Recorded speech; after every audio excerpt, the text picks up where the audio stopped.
be dependent on what the Coastal Commission, because if we bring back a recommended land use regulation that goes in our land use chapter, that's part of our local coastal plan, and they'd be part of the land use plan, and that requires coastal approval. So there might be some extensions out. I remember we had the case with the vacation rental issue. We had a case in front of the court. We had settled with the Coastal Commission, but we had to go through all the public hearings, and that took a lot longer on the coastal end than it did on ours, if you recall.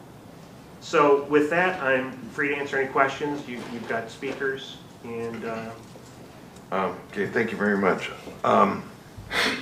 So when you say as far as drafting regulations or something like that, that could include, I think other cities are trying to enact special taxes on these things.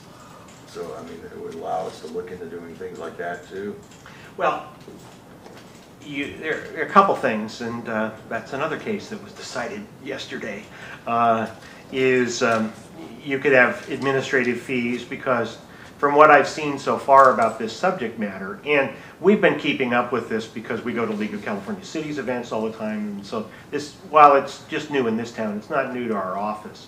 But you'd want to look at whether you'd have administrative processing fees, because there could be a lot of staff time involved depending on how the regulations are drafted. There could be tax, business license tax, and we don't have a category for business license tax unless it may, for this subject matter. And so that would be something we might have to put on the ballot. So there are different issues we'll have to look at. The primary concern first is land use, because if you don't do it, then we don't go down those next steps.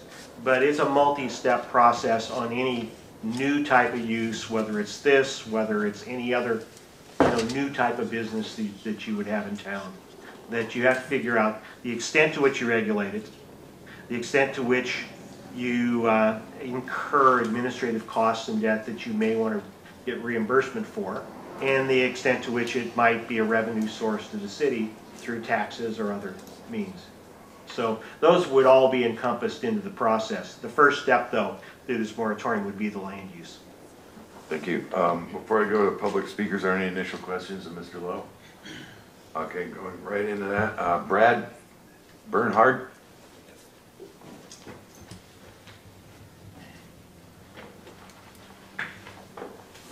Hello, City Council. The reason I'm here today, obviously... Could you give a name and address for us, please? Oh, sorry. That's all right. Brad Bernhard. I'm actually representing 975 Palm. I'm actually up from Los Angeles County, where I own one of the collectives up there. That would probably be one of the collectives that's considered the standard, or what clubs should be based on as far as how they're going to run for the cities. Listening to you guys talk, one thing I noticed is you seem to be taking the same route that LA cities and other counties have probably been taking, which I don't know what recommendations you're taking, but they have obviously not done the greatest job of handling these issues. They've done the same things where they have... Now, I totally am for your moratorium ordinance. I would say please take the time to do the research and development on these issues. You have the chance right now to not fall into the same problems that all these other cities have fallen into. You can set this up right now the right way. It's very easy to set this up for a city. They've just pushed it off so much that people have found so many loopholes in the issues that now that they've found themselves in a muck, they don't know what to do with it in the issues up in the other cities, and it's really a mess up there. We've been approached by one of your prominent business owners to come down here and look into opening up a collective down here in Imperial Beach. They've come to us because we are the example of a lot of clubs up there. We run very by the book. We're very patient oriented. And in your research during this moratorium, I think you should look into the clubs that do represent that kind of quality for these establishments. I mean, I know these places aren't tolerated by many people, maybe not even understood by many people, but they can have a positive place in any community. Taxes and community programs that they get involved in. They do not have to be these shady drug dens, if you will. And a lot of the other cities have come in with that problem. There's a lot of them that are like that. If you've got hundreds and hundreds of stores that, 3 of them, exemplify what these places should be, why even listen to the issues further? You have cities like LA that don't even talk to anybody anymore. They really just want all of them closed because the problem is growing out of control. Now is the time for you guys to not let that problem grow out of control. It really can grow out of control very fast. There are a lot of people that will take advantage of many situations while you're waiting to make your decisions. So, I would like to recommend and hope that you take my advice is do not keep pushing this further and further and adding more moratoriums after the next one. Take the 45 days and really solidify what you can do with these issues and start your city off right from the beginning so that you don't fall into the same problems that everybody else has fallen into. Thank you very much for your comments. I appreciate that. Cephas Mason? I don't want to mispronounce that, but. Mr. Mayor, member of the council.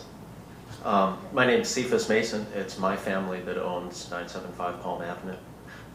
Basically, I have been a patient myself for a little bit over 3 years now after breaking my knee really badly and overstressing muscles as I continued working on a broken knee. And have learned the values of medical marijuana. It allows me to function while not being in constant pain all the time, so that's all I can think about, because that is the way that it was. In prescription medications, I can't work, I can't drive, you can't do anything.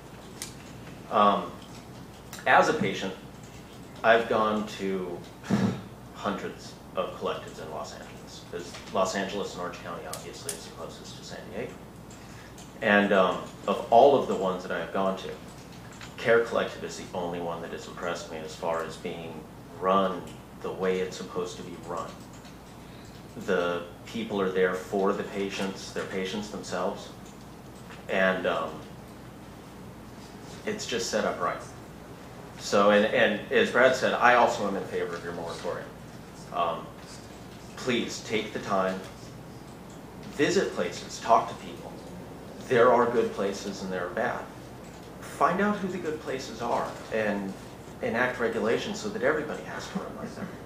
And IB can do it right, and it can be a really genuinely good thing for a lot of people that can have access to something that allows them to continue living their life and not have to be in an Oxycontin stupor all day. So that's all I have to say. Thank you very much. Marcus Boyd? Thank you.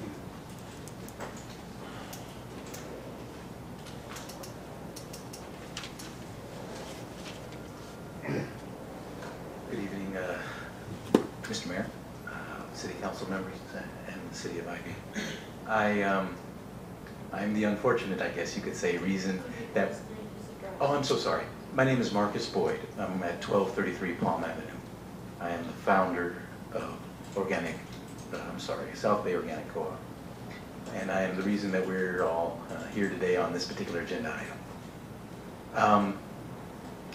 I was encouraged to hear the intro to the 3.1 moratorium item.